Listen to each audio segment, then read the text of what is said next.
How's it going, my trip people? Dr. Slacking, the Slacking Doctor, back with our week 4 of PEBA. That's the PEBA. Back with week 4, if you're wondering where week 3 was. If you haven't seen that, that's because it didn't go up on the channel. Unfortunately, my opponent in week 3 had to take the forfeit loss. What that does mean, though, is that going into week 4, spoilers coming up, we are 3-0. If you haven't seen our first 2 weeks, go and check those out because they were some of the best battles we've ever had here, if not the best battles we've ever had here. But yeah, week 4... we're 3-0. This has never happened before. I think, I haven't won many more than 3 games in whole seasons previously. So, to be 3-0 at this point is, frankly, incredible for me. I'm so happy, albeit one of them was a forfeit loss. One thing I would say, no discredit to my opponent last week, was that I was superbly confident going into that last battle. I prepped super hard for it with my front office. I was winning, all of the mocks, or for me, all of the mocks, a good percentage of the mocks against people like Strongful and Checkmate Ben. So I was very, very confident in my matchup last week. Even though it's a 3-0 with a forfeit loss, I feel like I would have got the win there. Of course, you can never know for sure, but I feel okay. So going into week 4, I was feeling very, very optimistic. And week 4, we're taking on my man, Ace. Now, Ace is brand new to this kind of mini community that I've been a part of, where we all sort of know each other. None of us knew Ace coming in. He was kind of a new random kind of person to join. All I had seen from him before the start of the season was one OU battle against Strongful, where Strongful did win, but Ace ran him close and made some plays. So I knew that this guy knew his way around Pokemon. I knew he was a decent battler. And going into this game, he is also 3-0 in my conference, and has no forfeit wins, so, he's a kind of true 4-0, if you like. Or 3-0, sorry. So, one of us was going to go 4-0, one of us was going to go continue undefeated, and the other wasn't. This was the biggest and hardest game we had yet, and unfortunately, because of the extensions and the delays with the last game, I basically didn't have much time to prep for this one. And everything else that happened, I'm not going to go into it, basically just difficulties on top of difficulties meant that I didn't really prep very well for this game, and that has been key to me in the PBA, has been my prep, so I was very nervous about this one. My matchup also, in my opinion, was the worst matchup I've had yet. However, I'm going to go over that in the little prep I did do. So shout out to my front office. I now have an official front office. I don't think I've said this in any videos yet, but I have set up an official front office with everyone who, you know who you are. I mean, most of the people watching are probably in my front office, so shout out to you guys. This week in particular, I prepped with Strongful and Checkmate Ben, very, very briefly. And there were some things we could have done better, which I will go over. But, we had cooked up 18, which is something. We had a chance. We definitely had a good chance going into this. So here's what we expected him to bring first and foremost. This is how I like to do things. If you're new here, I like to go over what I think they're going to bring. I think that's the best way to do it. So we expected Blacephalon to come 100%. We expected it to be Choice Scarf, almost definitely, but not definitely. It could also have been Z. I know Ben ran Z against me, but mostly I expected it to be Choice Scarf. I expected Fire Blast or Mind Blown, potentially Shadow Ball, and then Flame Charge or Mind Blown, and Trick or perhaps a coverage move. The likelihood it was going to be Choice Scarf Trick, the reason being I have a Miltank, and Miltank with thick fat doesn't take damage from a Fire Blast, doesn't really take that much damage from a Z Fire Blast even.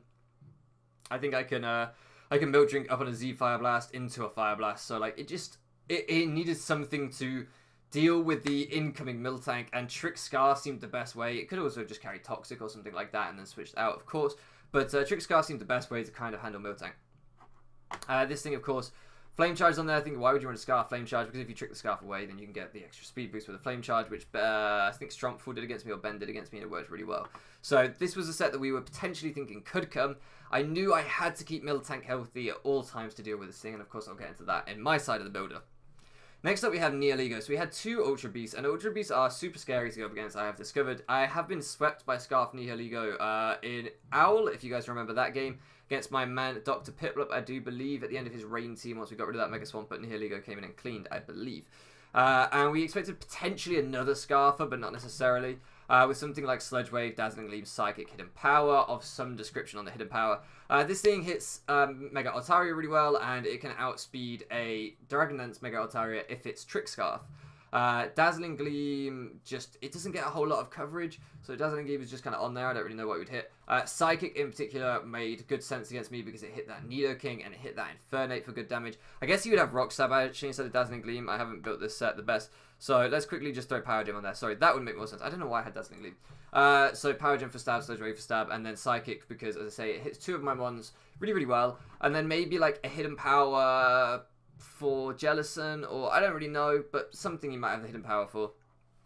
A power gem, of course, would hit the Mandibuzz, which could take the Psychic, and probably tank a Sludge Wave too. This thing would be very scary late game if it got some Beast Boost stuff.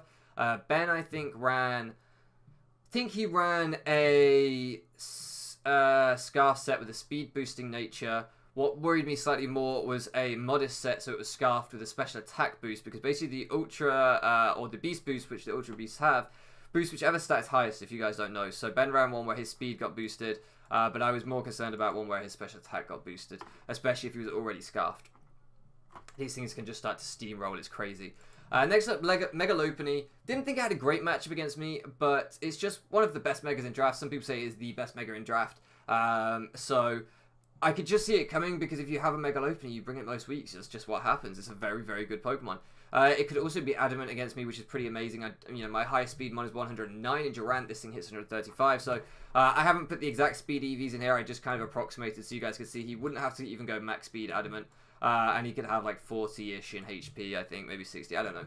And I'm going to go max attack. We expected Scrappy so that he could hit the Jellicent. It comes with Scrappy anyway, but that's useful so that it can hit the Jellicent. For Fake Out, Return, High Jump Kick, Toxic, this thing's just a monster. Lopunny is just a monster. He could have had Quick Attack on here as well instead of Toxic or instead of Fake Out. Toxic kind of made sense though, because of things that might switch in, like the Jellicent, like the Mandibuzz, like the Celebi, like the Miltank. I have a very good Bulky core, and it just makes sense to kind of fire off some Toxics on those things coming in and then switch out into one of his Bulky Mons and watch them get worn down. And then, of course, Return High Jump Kick is just for stat. Then we had the Hydreigon, and Specs Hydreigon scared me especially, just because, this thing's special attack at 125 is really scary because it has two great stabs in Dark and Dragon, such spammable moves with Draco Meteor. Specs Draco Meteor just does, Spadef Miltank still probably takes like 80% from this. It just hits so hard.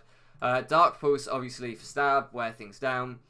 Flash Cannon, if he brought Hydreigon, we were just sure it would have Flash Cannon. There's no way he brought Hydreigon against a team with a Mega Altaria and didn't have Flash Cannon on there. It was coming with Flash Cannon. U-Turn, because I always like to run mine with U-Turn for a pivot. It could have had Defog. It could have had another coverage move. It could have had anything, really. It gets great coverage, so it could have had all sorts. I just, for me, when I think about Hydreigon, I tend to think of it as having that U-turn. Next up we have Bronzong. Great Mega Altaria check, potentially. If I ran a special set, I could maybe hit him with a Fire Blast. If I ran a physical set, I could maybe hit him with a Earthquake. So one of his two abilities in Heat Proof or Levitate made a lot of sense. If he brought a Levitate set, he could bring Ockerberry. If he brought a Heat Proof set, he could bring Sugarberry. He could just as equally run Leftovers and wait to see what kind of Altaria I am and then know whether this is a good check or not. For example, if he brought Leftovers Levitate, saw I was a special check, so he wasn't going to take a Fire Blast, he just would stop switching this thing in and he'd go into his Zapdos or something else, which you'll see shortly. But yeah, this set seemed pretty likely. As I say, he could have ran either ability. If he wanted to be kind of next level, I could have seen Heat Proof coming, just because my original Altaria build was Special Altaria, so I could catch him with that Fire Blast. But then I did come up against Strompful or Ben, who ran Ockerberry, and I realised that he could kind of handle both. Gyarables, Psychic, Toxic, and Stealth Rock seemed like the moveset. Gyarables really good against Dragon Dance Altaria, because the faster I get, the harder Gyraball hits. Psychic makes a lot of sense, because as I say, I have the Infernape, I have the Nidoking. Toxic because of all my bulky things that could potentially just wear this down. It doesn't get any recovery if it doesn't have leftovers, so it would make sense that he would at least want to get the Miltank getting worn down or the Mandibuzz being worn down, whatever it is that I brought in on this thing. And Stealth Rock because it's probably his best rock setter.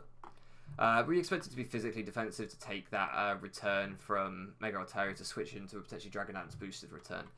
Next up we have Zapdos, and Zapdos I expected to come 100%. And I expected it to be pretty much this exact set. Thunderbolt, Heatwave, Volt Switch, Defog. The reason being, it's his best Defogger in my opinion. It's nice to have Volt Switch on these bulky mons for momentum. So Volt Switch into something like Mega Lopunny is scary because you get that thing in for free and it just starts clicking moves and things die. Not that this thing is especially slow with base 100 speed, but it's going to be slower than, some of my offensive mons that Lopunny would never want to switch in on, but would want to kind of kill as an offense killer. Thunderbolt, Powerful Stab, Heatwave, good coverage, things like the Celebi, things like the Metagross, the Durant, things like that. but we switched, as I say, Pivot and Defog, obviously. So this is kind of what I expected him to bring. Other things I should mention, Gastrodon, either Leftovers or Rindoberry Gastrodon, I thought had a very, very good chance of coming. I just didn't know which one of these wouldn't come necessarily. Heracross, I thought Guts Heracross had fantastic breaking potentially against my team, and you just can't ignore a Guts Heracross in prep. You have to prep for it because it is such a monster. And that's it, really. They were the two that I was concerned that he might bring that I haven't mentioned here. So, moving into what I brought, we're going to start off with the Mega Altaria. This was the first thing I put on my team. It had a decent matchup against him, and I definitely know I wanted to bring it. Like I said, originally I had a special set, but we changed that up a little bit. And we went with just a Dragon Dance set, trying to get that Pixelate boosted return off. I could do something like 30% at +1 maybe to Bronzong. Whilst that isn't great and I wouldn't stay in, eventually coming in on rocks plus 30% damage each time, or like 20% if I'm unboosted, 15% if I'm unboosted, without having recovery and without having a good Wish Passer on his team, I really felt like I would just eventually break that damn Bronzong. I could just keep roosting, breaking it slowly. This was a game where I knew I had to be patient. I had to play so patient, and I really tried to do that. Dragon, as I say, set up Heal Bell because there were so many things in his team, like I said, the Mega Lopunny and whatever else that might want to just Toxic me as I switch in. And Roost, because I could Roost up. I didn't feel I needed much more coverage on my team. I thought he would potentially be Ockerberry and Levitate, or Shuckerberry and Heatproof. So it just didn't make that much sense to have the Earthquake or the Fire Blast, as he would probably be prepped for it anyway. Adamant Nature, because at +1 I could outspeed everything on his draft unscarfed with just this little bit of speed, which was really, really nice. I think everything. Maybe not the Lopunny, but maybe I wasn't concerned about outspeeding the Lopunny, to be fair. Yeah, I probably not the Lopunny, but I probably didn't worry too much about that. Next up we have How Now, Blue Cow, our Miltank, and this is a very Spadef set. Basically the idea of this thing is that it couldn't get two-shot by Blacephalon very easily at all, even with Z-Moves potentially just going for that Milk Drink turn 1. So very, very Spadef. And rather than putting the rest in defense, I put the rest in attack because I figured what his EVs would probably be on a Scarf Blacephalon and how much HP I thought he could afford to put in with a Scarf Blacephalon. And I wanted to make sure that I O-code with Earthquake. I think this one O-codes a very bulky Blacephalon after rocks and a non-bulky Blacephalon without rocks. Not 100% sure on that, but I believe. We had Body Slam because I'm stupid. That was a mistake. Earthquake because it handles the Blacephalon, the Nihilego, potentially boosting Zapdos. Stealth Rock because this is probably my best rock setter of what I'm bringing this week. Arguably, I mean, I do have 3 more coming up, but I think this was the best. Milk Drink for recovery, Thick Fat, of course, to try and tank those Fire Blasts from the Blacephalon. Leftovers just to make sure that we get those. Leftovers is such an underrated item in draft. I've realized that the more I've played, just because it means you can do those specific calcs and I can make sure, you know, I can put a bit extra in attack to one-shot the Blacephalon. This thing also actually checked Nihilego really, really nicely. Nihilego couldn't do a lot to me at all, so that was really, really cool. This was a better set with Seismic Toss. That's one of my big mistakes that I made in the prep for this game, whereas talking about being under-prepped, that's one of the things that I believe we would have realized had we prepped longer, because we basically said that running Body Slam and potentially paralyzing the Bronzong was a real problem, because if Bronzong got paralyzed, his Gyro Ball did so much more that spamming Body Slam just wasn't beneficial against his team. What we didn't then do is take it to that next level because we didn't have time to say, hey, we should change that to Seismic Toss, because I hadn't even finished my mock battle when I started the actual battle. So, you know, that happens. Then we have Charlotte the Celebrity. I believe this is the first week that we brought this mon. This set, I believe, was actually a really, really good set. This thing basically 1v1 Mega Lopunny pretty much every time. With this HP investment, I never took more than 50% from any attack. I got enough chip with Rocky Helmet to then OHKO with Psychic with this investment. I believe I also had a very good chance of... No, that's something else. So yeah, basically this set was built to wear him down, recover on him, on his Mega Lopunny, and then eventually just fire off that Psychic to take him out. It should have killed, as I say, with I think 1 Rocky Helmet damage with this special attack investment, then guaranteed the OHKO. Giga Drain was there for the Gastrodon. It just made sense if you have him on with Grass Stab and you're coming up against Gastrodon, that thing will win games if you have nothing to kill it, so we needed that. U-turn for Pivot and Recover, because obviously that's how you 1v1 the Lopunny.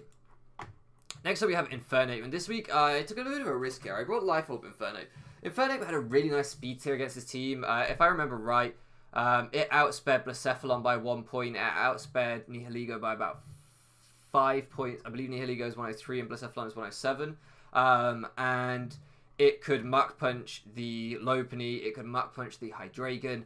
So I really like not locking into anything in this game because he had some really good switch-ins to me, such as the Zapdos and the Gastrodon. So not locking in felt like a really good option to me this time. I've been bringing choice pretty much every other week. So this was something a little bit different. Iron Fist just to boost that Muck Punch. And crucially, you'll notice that we don't have any Fire Stab or any stronger Fighting Stab. Just because I think the Wukong's kind of move pool was really good against his team. His coverage was really good, so we decided to bring a set with more coverage. Again, this set probably needed a little bit of refining, but I think it was functional. We had to run Jolly because of the Blacephalon being at 107. Muck Punch, as I said, it revenge killed the Hydreigon or just took out the Hydreigon. It revenge killed the Lopunny potentially or just took out the Lopunny. It's just nice to have priority against things. It would have done probably, I don't know, 20% the Bronzong potentially just to wear that down. Stone Edge was because I was finding that the Zapdos was switching into me a lot in prep and I couldn't really touch it.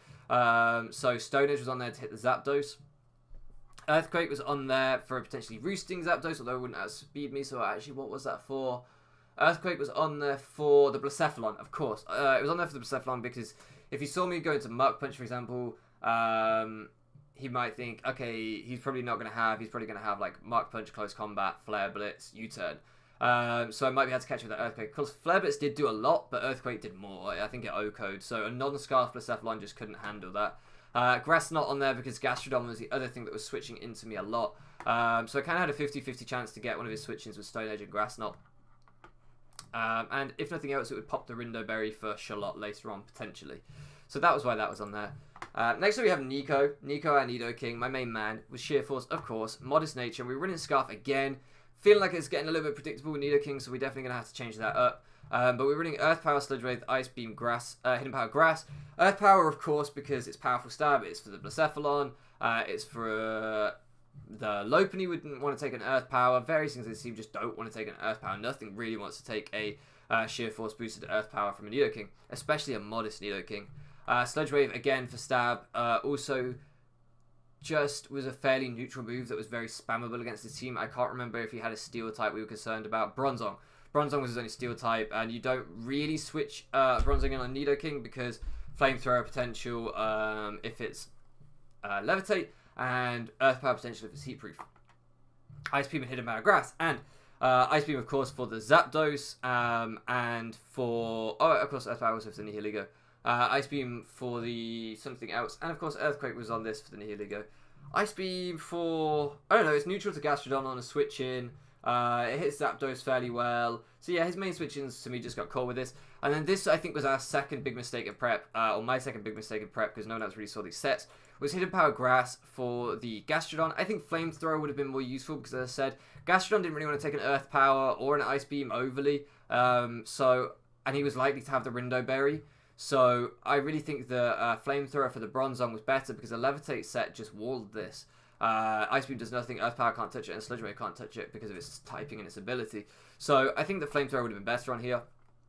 That happens, that's what you get. Then we had Old World the Mandibuzz last up, and this set was super situational, but kind of nice in another way. It was a very, very expendable Defogger with a situational matchup.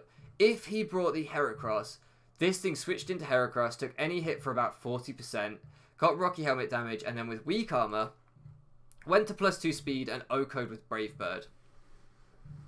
I know that sounds weird, but you don't want a Heracross just running through your team, and that's what Heracross could potentially do. I could potentially roost on things after I got the speed boost as well, so, you know, I could come in, he could see my Rocky Helmet, see my Weak Armor, think, I can't stay in with Heracross, I'm going to switch out, and then I could roost on it, rinse, repeat, and Heracross suddenly can't do anything. Every time it comes in, I come in, and I wall it, and I scare it out again. U-turn on there as a pivot option, of course, and Defog just to get rid of rocks. Again, maybe Foul Play would have been useful for the Bronzong. This set was walled by that as well. But, you know, U-turn would at least chip it down. I just thought I wanted to wear Bronzong down. And if he didn't bring the Heracross, this set was essentially my... Oh, shit. He's got a Specs... He's got a Specs Hydreigon. It's going to drop a Draco. Something's got to die. What's going to die? Well, it may as well be Mandibuzz because he hasn't got the Heracross, so this thing just really defogs and pivots around. That's what I kind of like. It's kind of nice to have a mon on your team that isn't essential, that is expendable, so that if it comes to it, you can sack something. So that's what Mandibuzz was here for. So yeah, that was kind of the team that we brought, everything we brought. I feel like this has been really disjointed. I apologize. I played the battle yesterday, and I'm just trying to get everything straight in my head. But anyway, without wasting any more of your time, let's hop into battle and see exactly what happened. So here we are in the battle, guys, and we can see instantly a team preview that there are some things that we expected and some things that we didn't.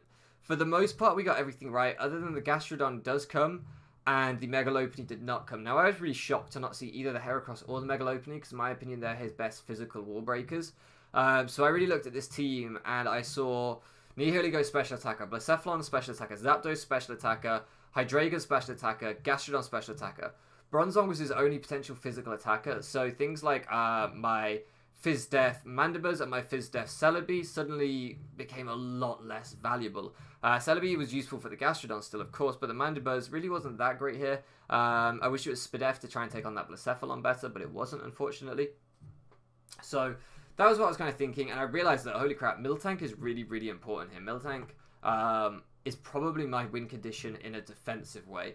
I think late game, I think my Miltank is my most important defensive option. I think Mega Altaria can break through this whole team, just in terms of just punching holes repeatedly, just spamming Pixelate return on things coming in. And I think that potentially Infernape or Nidoking can clean up endgame. So I tried to play with that in mind. And turn 1, I decide to lead off with the Altaria because in the prep, that worked really, really well. As he decides to lead with Bronzong and get his rocks up. Now, against me in prep, rocks didn't go up one time. I managed to avoid that the whole time we were prepping, but of course that wasn't very long, so that's probably why.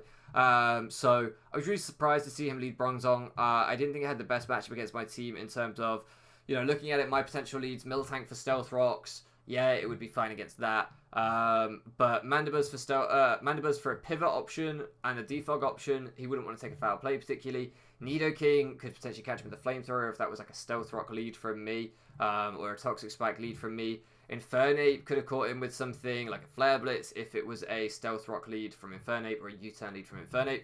So I really didn't expect to see the Bronzong lead because I just thought, I've just said 3 of my team it wouldn't overly want to lead against. But he did lead with it, and it was entirely the correct play because I led with that Mega Altaria, just hoping to punch through something instantly, thinking that probably his Zapdos was his best lead to give him a slow pivot and initiative from turn 1. So here, we go out into the Mandibuzz because I can potentially psych him out with a foul play bluff, even though I know I don't have it, and I can just defog away his rocks. So we go out into Mandibuzz, and we do defog, but he decides to stay in. And he actually just gets a Toxic off on me, which makes a lot of sense. That's probably very valuable to him. He doesn't know my set yet. He doesn't know that this Mandibuzz really isn't that great against his team. And we just decide to pivot out because we can't really touch him. As he goes to get his rocks back up, and suddenly I realise, okay, so that would have just been a spiral. He would have just been setting rocks, I would have been defogging them while I took Toxic damage, and that's why he made that play. We go into Miltank because we can take anything from this thing, and I want to get my own rocks up, and while we're getting our rocks up, we switch that into Hydreigon. I have to be so careful here of my keeping my Miltank healthy that I go into Old Weather Mandibuzz on a potential sack. Exactly as I said pre-game, this thing would just take his Specs Draco and die, but it's not that valuable anyway. He actually reveals to be sub, so I'm like, okay, that's a problem, but I can U-turn and break his sub, fine. I U-turn and I don't break his sub, and I think I think it needs to be a min roll to not break his sub at this point, so I'm just like, Jesus. That was unlucky, but, it happens. And his Dark Pulse damage is showing me that he is a modest Hydreigon, is what I'm seeing here. And I'm like, okay, so this is max attack modest, so it's going to be pretty slow. It's obviously not Scarf. We can go into Miltank. We guarantee break his sub. We have to be so careful of flinches. We're tempting fate a little bit, but we just don't have a better answer. We milk drink up on this thing as he sets his sub again, and I'm like, that's fine because he is getting worn down. We go to break his sub here, and we're seeing that we should do 30% minimum on this Hydreigon. We body slam, and the sub does not break. And this is the moment in the battle where quite frankly, I crap myself. And we'll finish this turn because we basically just milk drink. Sorry, we body slam here to break the sub. But at this point, I am like, Jesus. This is a massive problem. He has shown sub, roost, dark pulse. That is all we've seen. I'm scared. I am so scared because why isn't my body slam breaking his sub? I should be doing 30% minimum. What's going on there? How bulky is this thing? And why is he roost a bulky set? What has he got planned? I've seen 3 of his moves. Does he even have Flash Cannon? If he doesn't have Flash Cannon, that means he didn't have Draco. And I could have played around this thing much easier from the beginning. I was just so scared of a Specs Draco. And it's just all these thoughts going through my head. This is the first moment in the battle where I'm like, I haven't shown Ace enough respect, frankly. I haven't prepped hard enough for my opponent because he's got me. He's got me good here. And I realized that what I have to do, I'm just going to go back a turn so that I can show you fully what I'm kind of thinking. I realized that as he goes behind his sub, and we don't break his sub and whatever, once he shows the roost, which is coming up just now, once he shows the roost, I realize that I need to catch him on a roost turn. When he goes for his roost turn, I need to go into Infernape. I need to Muck Punch his sub away. Hopefully we can take a Dark Pulse. We could definitely take a Flash Cannon if you had that, for example. And then we can Muck Punch him. So that's what I'm trying to do here. I'm thinking to myself, right, I've got to get him on a roost turn. So he goes for a sub again. I go for the Body Slam in a second. We'll get there. We'll get there. I go for the Body Slam. And I'm like, okay, I Milk Drink next turn. Then I Body Slam again. And we're good to go. I think that's what I go for. Not entirely sure. So he Dark Pulses, yeah. So I go to Milk Drink here. And we flinch. And this is agonizing. I don't think by any means this is hacks. I'm not, like, that's not what I'm saying at all. But it's agonizing for me because this is the last turn I had to Body Slam. Then he subbed again next turn. And I could go into Infernape then.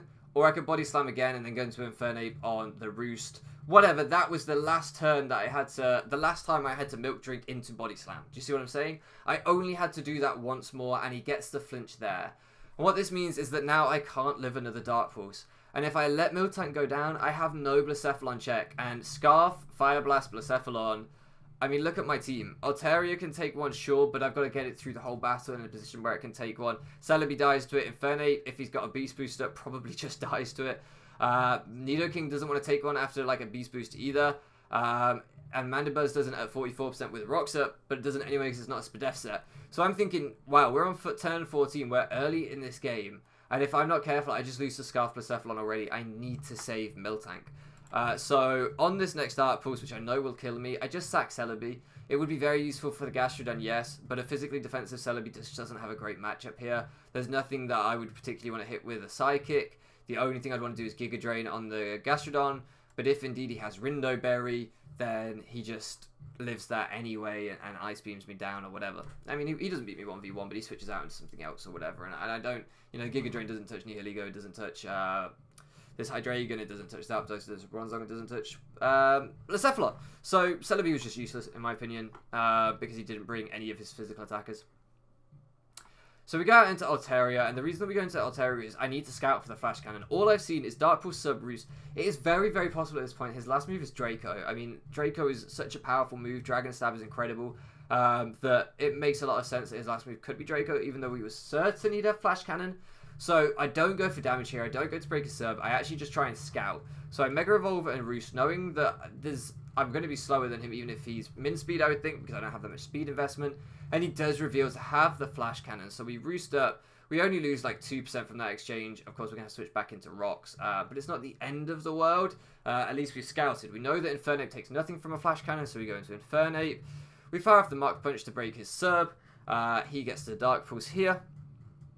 And we actually live that, so this is why Infernape was a good check to this thing. The reason that I wanted to get Altaria in on it is because we could have Dragon Danced on this Hydreigon if he didn't have the Flash Cannon. If he was just Dark Force Draco, we could have Dragon Danced. That's why it was worth me going Altaria first, even though I was sure he had the Flash Cannon.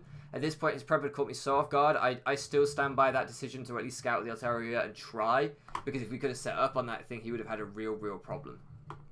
Here he goes out into the Gastrodon, and I click Stone Edge here because I know that after I've broken his sub, and he's seen I have Mark Punch and he hasn't killed me, I know he has to switch, and he has to either go into the Gastrodon or the Zapdos. And if I click Grass Knot on the Zapdos, I'm doing nothing. If I click Stone Edge on the Gastrodon, I might put him in Grass Knot range. So it's very worth me clicking Stone Edge here. I believe that's my best play just in terms of hedging my bets. So I click the Stone Edge, and indeed he does go into Gastrodon. It takes 13%, which isn't very much, and I see no leftovers. So at this point, I know he's Rindo Berry. I fire off the Grass Knot just to pop the Rindo Berry. It's still the most damage I can do to him. It does 32%, and he just clicks Recover and gets rid of it all just as I expected. So my move was just so irrelevant there. But it was all I could do in that scenario. Infernape couldn't come back in on Rocks. We go into How now because this is the first chance I've had where I know I can get How now back up to health. I think if I'm right, we were at a pretty low HP after rocks damage, but this is something that I know I outspeed. I know sure as hell this Gastrodon is not going to outspeed me, and I can finally milk drink up or something and keep this thing healthy, which I had to do. It was really, really important, and I know that he can't really put much damage on me at all. So we get back up to 60%, which means we're at 10%. So that, you know, at 10%, we're useless. We can't 1v1 anything. We can't even come back in on rocks again. I needed to play this Miltank so carefully to get it back up to 1v1 the Blacephalon. Then we double out into Nidoking, expecting him to switch after he Toxiced me into the Hydreigon, because we'd seen that he brought this in on the Miltank, not scared, earlier. He does go into Hydreigon. At this point, I revealed that I'm at least faster than his Hydreigon, but I don't know how fast his Hydreigon is. I just know it's got some bulk and it seems to be modest. So I don't know that he knows I'm Scarf. He might not. The Ice Beam does kill it. He goes into Bronzong, and we go out into Old World.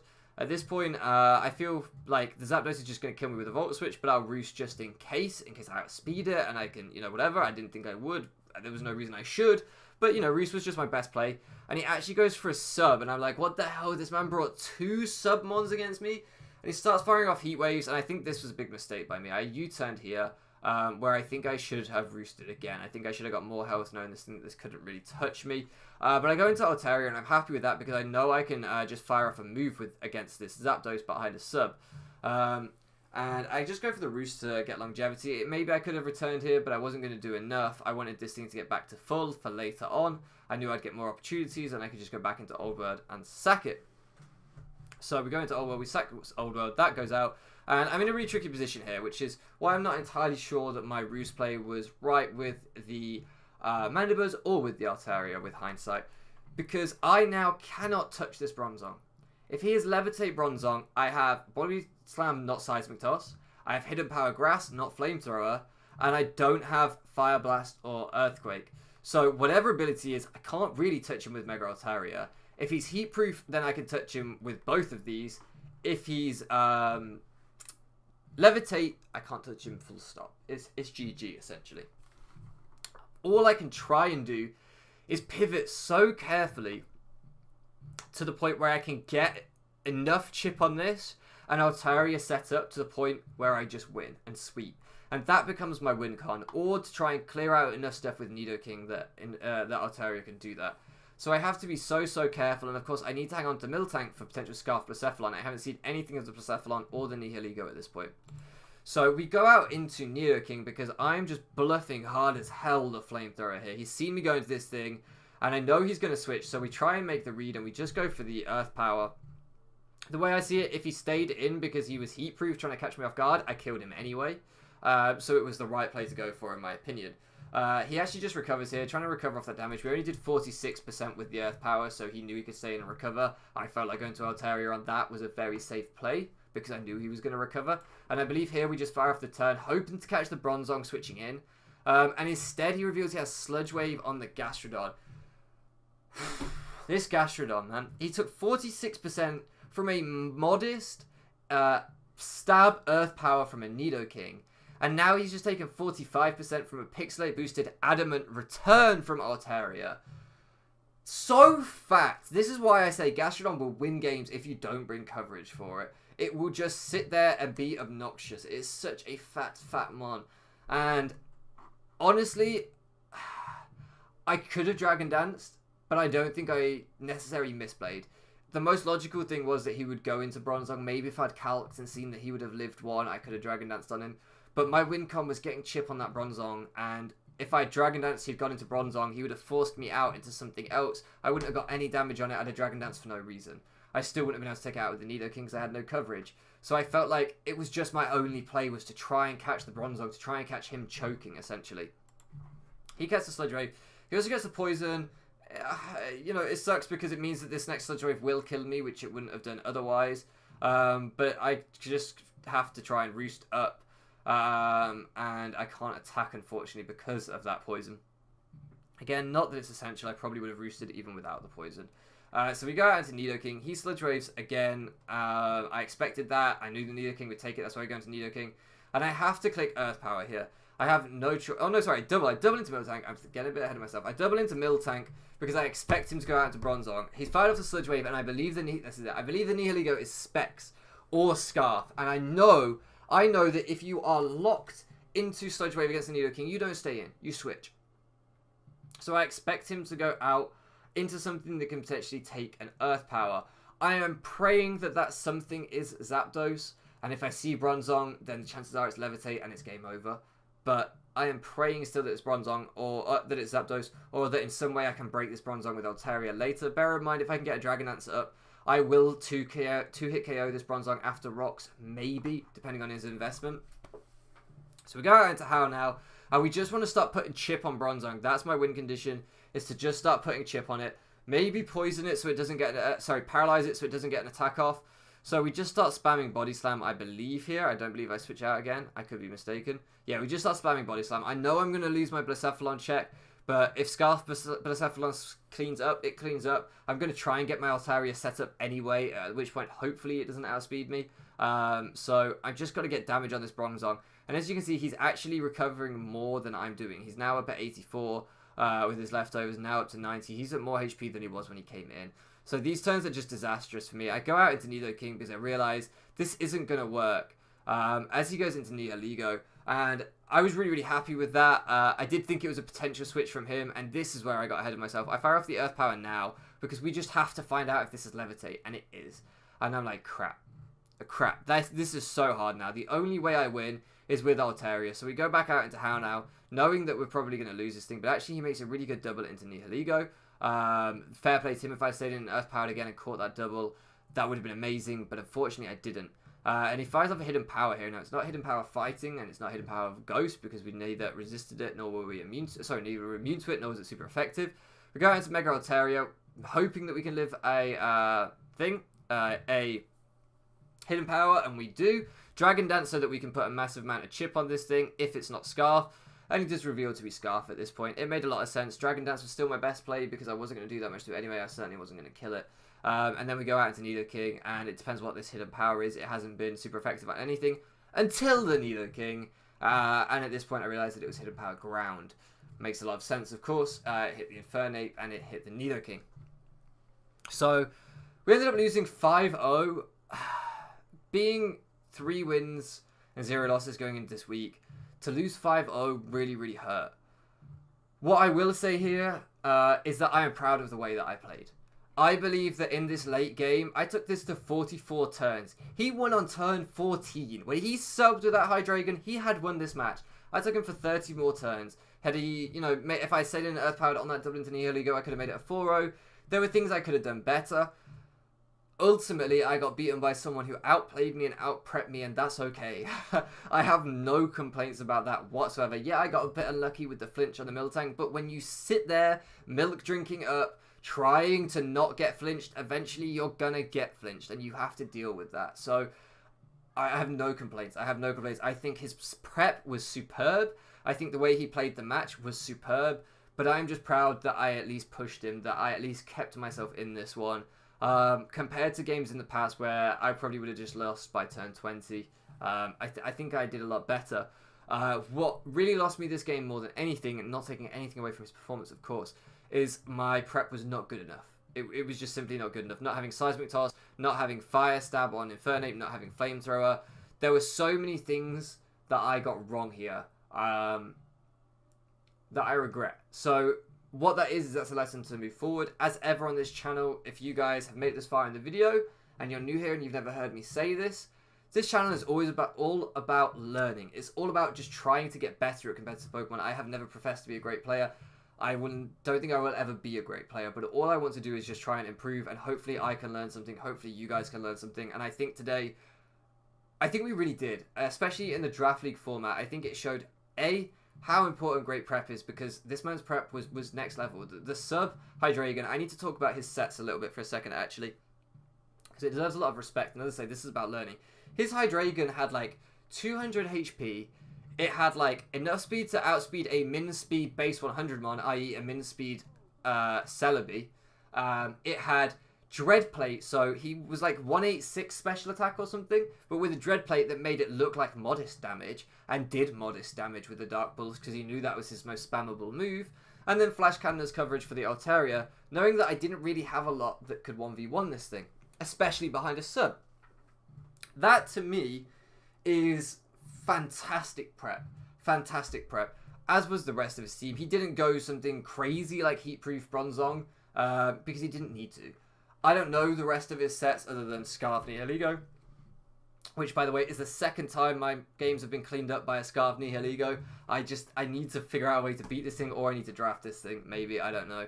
But yeah, so and sub Zapdos even just made my life that little bit more difficult. It just stressed me that little bit more and just put me under the cosh that little bit more. So yeah, complete like props to Ace. I can't say it enough. I need to get my head out his arse a little bit now because I'm brown nosing like hell. But I think he deserves so much respect. I think he played this game excellently. I believe that we are improving week by week, and that next week we will come back stronger with a better build, because next week, guys, if you've made it this far in the video, first off, shout out to you. Comment down below if you made it this far that you are hyped for next week's battle, because next week we go up against Strompful. We go up against one of my oldest friends in the community, one of the first people to help me build, one of my best friends, someone who is coming to stay with me in like 2 weeks from now. Strompful will be in my house, so a week after our battle he's going to be staying here. Just the hype to go up against him is unreal. I cannot wait, but I want to beat him this time. You know, he destroyed me in an owl. I don't want that to happen again. At least like today, I want to be able to walk away and say I gave him a good game. If nothing else, he is in my division. He is 4-0, I believe. Don't think he's lost yet, so I believe he's 4-0. But go check out his channel if you're not already over there. If you're not already subscribed, go check out his channel. Yeah, because that one is going to be intense, and I will be prepping here. I've already told him I will be going full try hard. I'll be prepping like hell. So yeah, that's that, guys. I'm gonna shut up now. I'm gonna move on. I hope you guys enjoyed this one. I hope you guys are hyped for next week. I know I am. I hope you guys are hyped for the rest of PEBA. We are now 3-1. That is still fantastic. 3 wins is more than I expected to get in the whole season. I was targeting 3 wins for the season. We already have that, albeit 1 by forfeit, but I was confident for that game, so I'm counting that. I'm counting it. So we already have 3 wins under our belt. All we can do is keep pushing on and hopefully make playoffs. There are quite a few teams in our division doing well, so we'll see how it goes. Good luck to my man Ace for the rest of the season. Anyway, I should shut up now. I'm done rambling. Thank you so much for loafing around with me, and I'll catch you again next time.